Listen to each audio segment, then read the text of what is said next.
O título da minha palestra é Dewey e os desafios da democracia cooperativa. Essa palestra, basicamente, eu restringi esse tema à democracia cooperativa, mas a crítica que eu quero fazer ao conceito de democracia valeria para qualquer tipo de democracia ou de pretensão à democracia. Valeria para o conceito de verdadeira democracia de Marx, vale para o conceito de democracia cooperativa de Dewey, valeria até para o conceito de democracia radical de Ernest Laclau, que temos um especialista ao lado.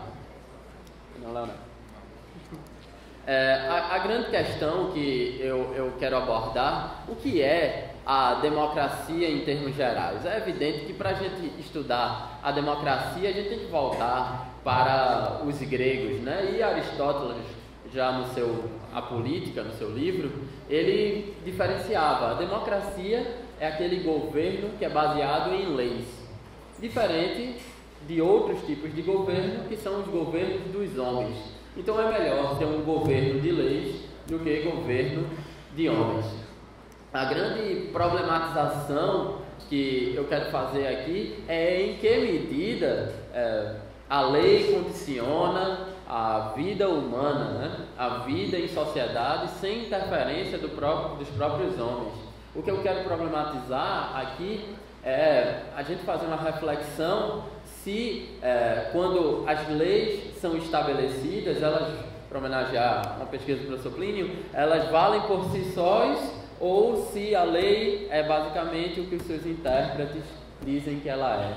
Então é essa grande problematização. É uma visão crítica acerca da possibilidade de vivermos em comunidade, e é uma visão reflexiva acerca do próprio conceito de democracia.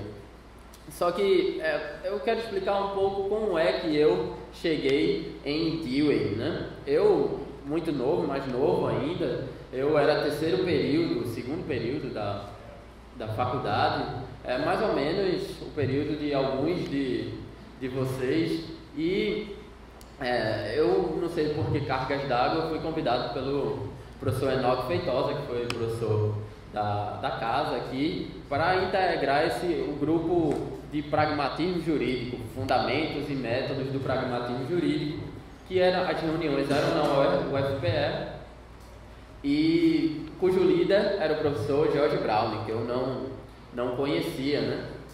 E eu chego nesse grupo e eu sofri bullying, evidentemente, porque eu era estudante de terceiro período e todos os outros integrantes eram de pós-graduação, mestrado e doutorado. Então, eu sofri bullying quando eu nem sabia o que era bullying, né? Pelo menos nem tinha essa denominação.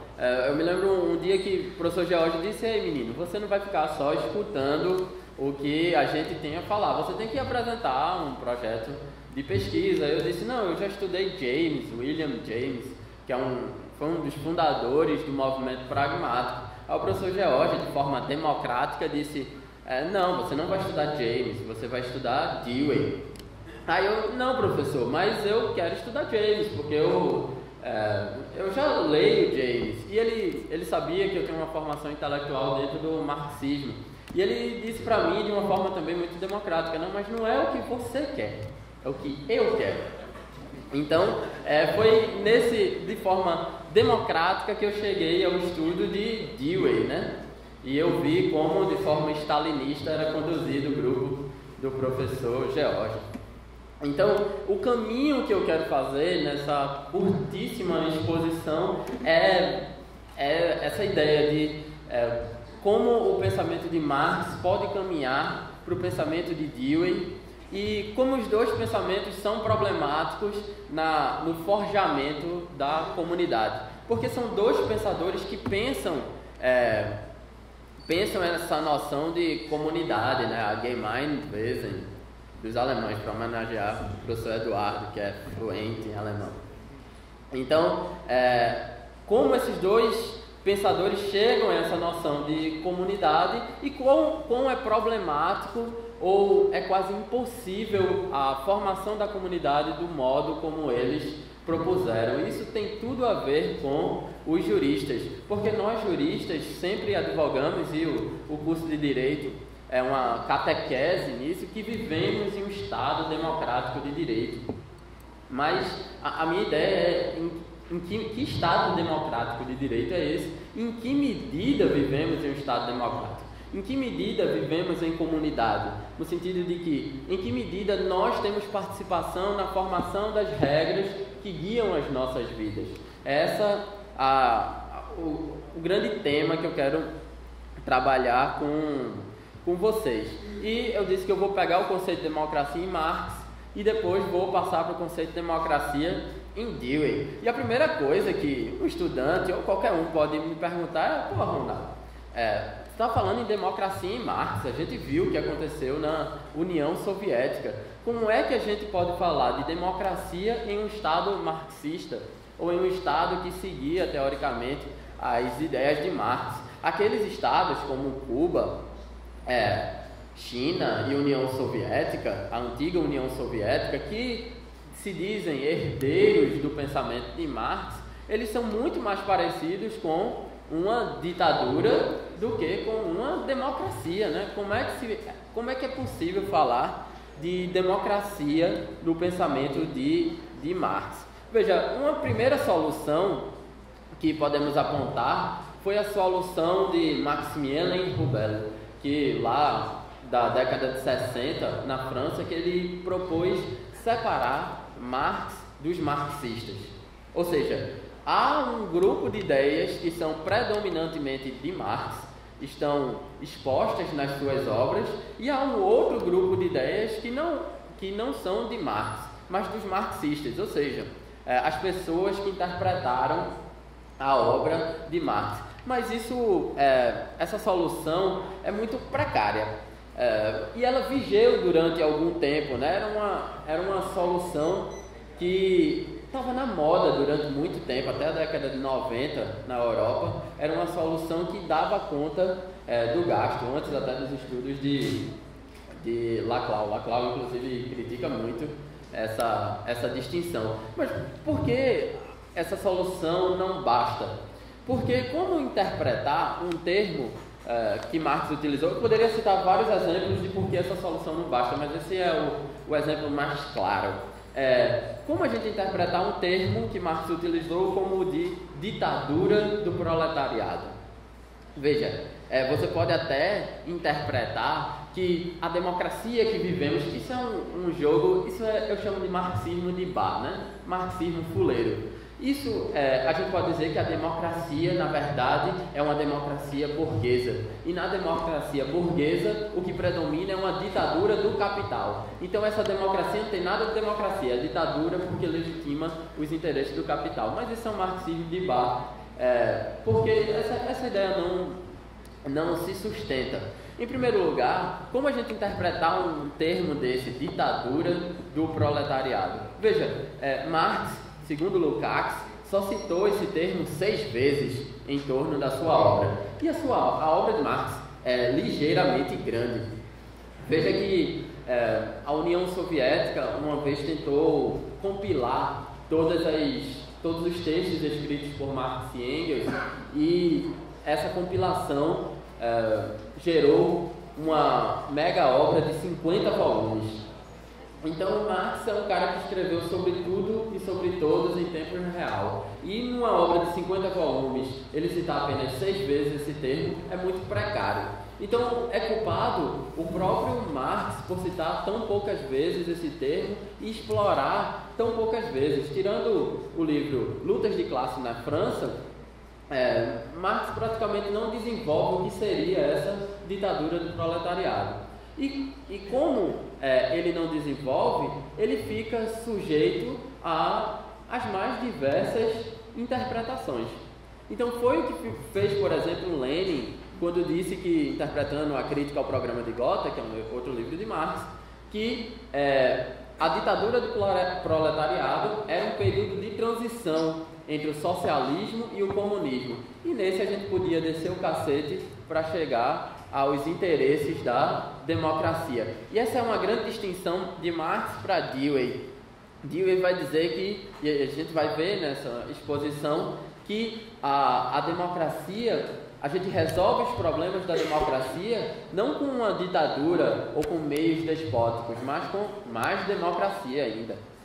Se isso é uma ideia efetiva, nós não sabemos, né? Mas tem essa ideia de Lenin. Só que eu queria pegar uma citação de Engels, que foi o grande companheiro de Marx, que retrata melhor o que eu quero pegar aqui com o conceito de comunidade em Marx. Existiu um momento histórico, o professor Manuel deve saber mais do que eu, que foi a Comuna de Paris, que ocorreu em 1871. O que foi a Comuna de Paris? A Comuna de Paris foi um movimento em que os trabalhadores franceses tomaram o poder de Paris. Tomaram por muito tempo? Não, por 71 dias. Mas foi um período em que o que eles decidiam, esses trabalhadores todos em conjunto, era o que vigia na sociedade. Existiam representantes? Existiam, mas esses representantes é o que Marx chamou de representantes administrativos. Eles só existiam por uma questão logística, porque era impossível colocar todos num auditório, numa assembleia. Mas tudo que o povo queria era ratificado por esses representantes. Então, os representantes eles não tinham voz própria, eles apenas ratificavam o que o povo queria, na verdade, os trabalhadores queriam. Veja que Engels, quando vai interpretar essa Comuna de Paris, ele diz que ditadura do proletariado é justamente isso. É a ideia de que a vontade da maioria é implacável, não pode ser contestada.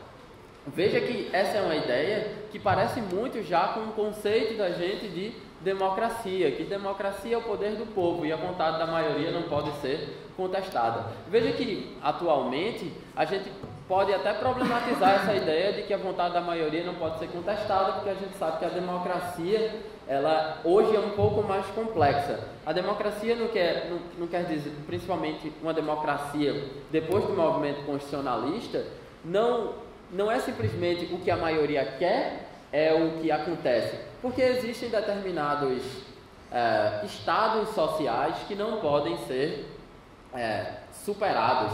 Na verdade, em muitos momentos da história, como no Holocausto, esses estados sociais foram superados. Mas a democracia, a ideia é essa, a maioria tudo pode até um certo ponto. Não podemos mais matar judeus, ou homossexuais, ou testemunhas de Jeová. Então, é uma volta, principalmente na segunda metade do século XX, houve uma volta, eu sempre falo isso em sala, houve uma volta a uma espécie de justnaturalismo, em que a democracia tudo pode, mas nem tanto, porque a democracia tem que respeitar determinadas ideias, e essas ideias que são colocadas de forma insuperável pela sociedade, é claro que são ideias, constituem ideologia, né? A gente fala hoje na nossa Constituição de cláusulas pétreas.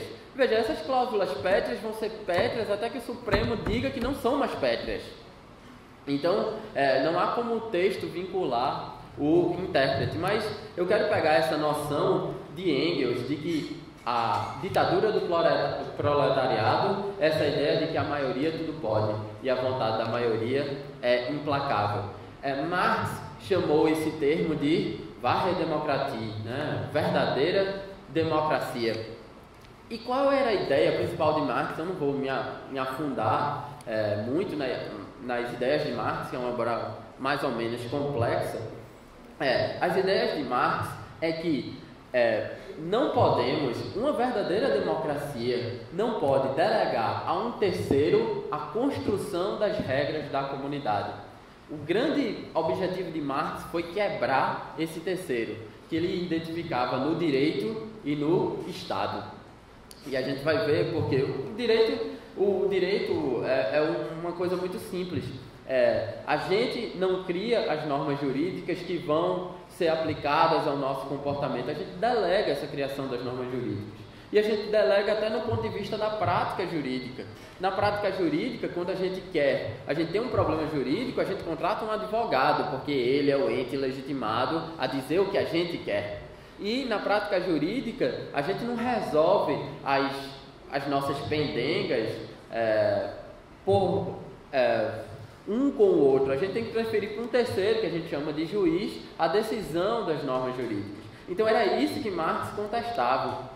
Não podemos transferir para um terceiro uma atribuição que é nossa, porque a transferência a esse terceiro, a própria formação desse terceiro, cria uma classe social superior, tanto socialmente como ideologicamente, e superior economicamente a nós mesmos. Então essa classe é uma classe que domina as outras classes, porque essa classe detém o poder. E quem detém o poder pode tudo, né? Então, esse é um problema que, veja que é um problema que tem muito claro em Marx, só que é um problema que vem desde os contratualistas. O que queriam os contratualistas? Locke, Rousseau, Hobbes, Kant e outros. Os contratualistas, eles queriam resolver o problema da legitimidade do governo, na medida em que a legitimidade não poderia mais ser extraída de ordens teológicas. Veja que antes dos contratualistas vigia uma teoria de Jean Baudin, que é a teoria do direito divino dos reis. E por isso que os reis podiam fazer o que quiserem, independente do povo. Nessa ideia de direito divino dos reis, os reis não tinham que dar respostas ao povo, porque a legitimidade deles vinha de Deus, então eles só tinham que responder a Deus. Os contratualistas, que geraram uma antropologização da filosofia, tornaram o homem o centro do mundo. Eles já diziam que não, a fonte da legitimidade não é Deus, são os homens. Então, mas como a gente vai transferir essa legitimidade para um soberano governar os súditos, né? Isso é já e essa transferência já pressupõe a ideia de um terceiro e pressupõe a ideia de representatividade. Professor Jorge. Show grande homenagem. Uma salva de palmas.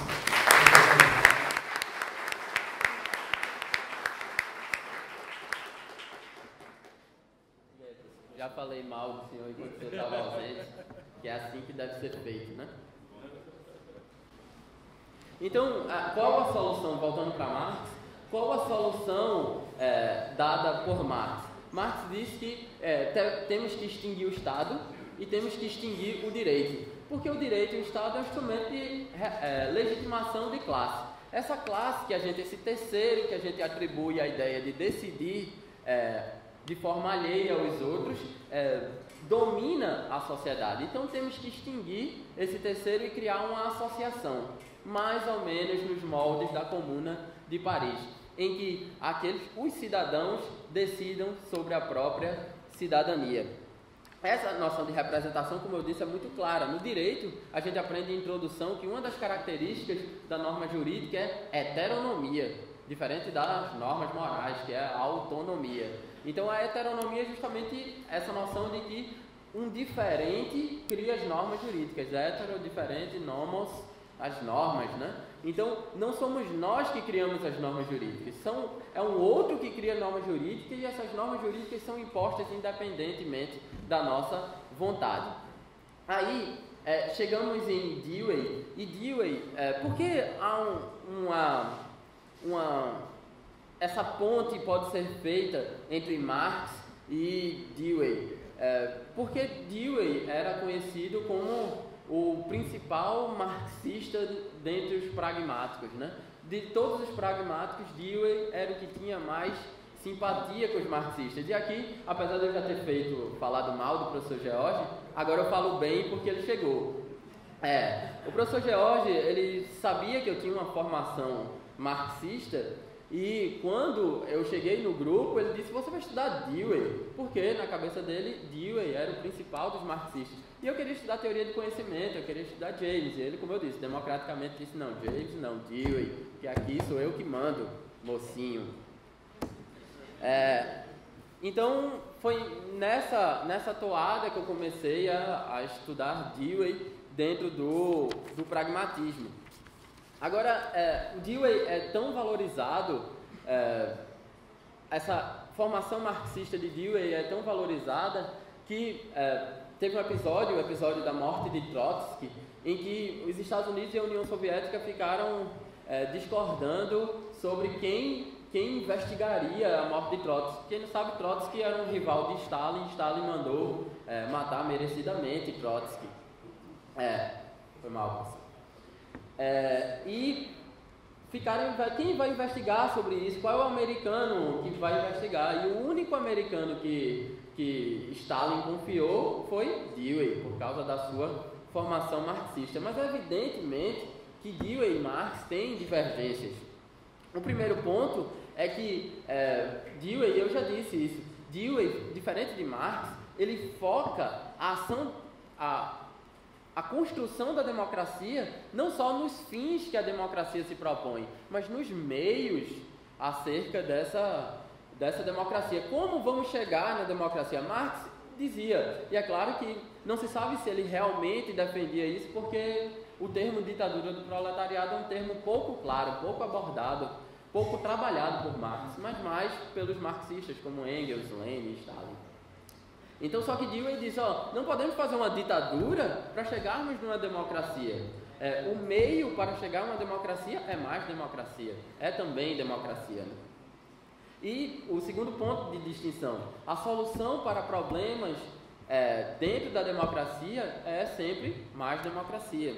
E o terceiro ponto, que se assemelha a Marx e se distingue totalmente de muitos dos marxistas, principalmente os marxistas ortodoxos, é que o pragmatismo, e talvez vai ser elaborado pelos outros palestrantes, é que o pragmatismo é uma filosofia prática, assim como o marxismo. Só que há uma distinção do ponto de vista político. O pragmatismo é consequencialista e o pragmatismo é experimentalista. O marxismo ortodoxo colocou as ideias de Marx na cabeça e disse que a gente só pode atingir aquele ideal pelo procedimento proposto por Marx ou pelas ideias de Marx, independentemente do que cause socialmente. A gente tem que matar inimigo? A gente mata. A gente tem que matar a classe e que a gente não gosta? A gente mata também. E Dewey tinha essa noção diferenciada, né? Do marxismo. E Dewey propôs essa noção de democracia cooperativa. Diferentemente de Marx, a democracia cooperativa, ele propunha a noção de Estado. Marx propunha acabar com o Estado. Dewey não. A democracia tinha que ser feita no Estado. E como é que faz uma democracia feita no Estado? Dando mais acesso às pessoas. Para que, num futuro bem ideal, todas as duas teorias são idealistas. Tanto Marx quanto Dewey eram chamados de idealistas, conhecidos por filósofos idealistas, como filósofos idealistas. A ideia era chamar mais as pessoas para o Estado, para que o Estado seja uma representação real dessas pessoas. Agora imagine um Estado ideal, uma democracia ideal, onde todas as leis que a gente é obrigado a obedecer fossem feitas por todos os cidadãos. Aí que está o ponto. Independentemente das teorias, democracia cooperativa, no caso de Dewey, verdadeira democracia, no caso de Marx, democracia radical, no caso de Laclau, eles chegam num ponto que é problemático. Porque a democracia, esse governo de leis, principalmente quando temos uma jurisdição constitucional, ela é totalmente incompatível com o direito. Ou ela é um pouco incompatível com o direito. Porque essas leis, elas não valem por si só. Veja que, se a gente fosse voltar para a Grécia, a própria formação da democracia é incompatível com a formação do direito. Lembre-se que Atenas vivia uma democracia direta, onde todos os cidadãos eram que faziam as próprias leis que os regulavam. Mas o direito, que implica uma noção de representatividade, não surgiu na Grécia. Surge em Roma, quando não existia mais uma democracia direta, e a democracia já era representativa. Quando já existiam profissionais do direito. Na Grécia, tinha uma lei de Quintiliano que proibia a formação de juristas, porque os gregos pensavam o seguinte: se vivemos numa democracia direta, são os próprios cidadãos que têm que fazer as leis que vão seguir na sociedade. Era um ato de própria cidadania. Essa lei de Quintiliano proibia que existissem advogados ou juízes. Se você tivesse um problema, você se defendia perante a Assembleia grega, o tribunal grego, e era um próprio cidadão que não tinha formação jurídica que julgava, era um corpo de jurados que julgavam isso. Isso era a ideia de cidadania. Se fazemos todas as leis, temos que fazer com que essas leis sejam obedecidas e julgar conforme essas leis. E quem julga são os próprios cidadãos que as fizeram. Em Roma não tem essa ideia, porque já há noção de representatividade. A grande questão que eu quero trazer para vocês, que eu quis trazer, é em que medida vivemos em um Estado democrático se a própria configuração desse Estado ou a própria interpretação acerca do que são as leis é dirigida ou é limitada, é feita por uma minoria sempre. Por mais democracia que tivemos ou queiramos ter, essa democracia vai ser guiada por uma minoria, porque a gente sabe, do ponto de vista da jurisdição constitucional, por mais que o Senado faça algo, ou o Congresso faça algo, que são teoricamente legitimados, quem vai dizer no final das contas o que esse algo significa é o Supremo Tribunal Federal, são os juristas de forma geral. Então, só para finalizar, a grande ideia que eu quis passar para vocês é que, do ponto de vista teórico, essa ideia de democracia, de ascensão social, integração do povo no Estado é teoricamente viável, mas a ideia prática de que vivemos realmente numa democracia e nós todos podemos relatar e vivenciar esse ideal democrático é uma ideia muito ilusória. Do ponto de vista prático, a democracia sempre será uma oligarquia. E essa oligarquia, queiram ou não queiram, é feita pelos juristas. E mais precisamente, principalmente hoje, com o pragmatismo americano, pelos juízes. Para usar uma frase realista, direito é o que os juízes dizem que é direito. Há limite para isso? Mas quem manda no final das contas são os juízes. Obrigado.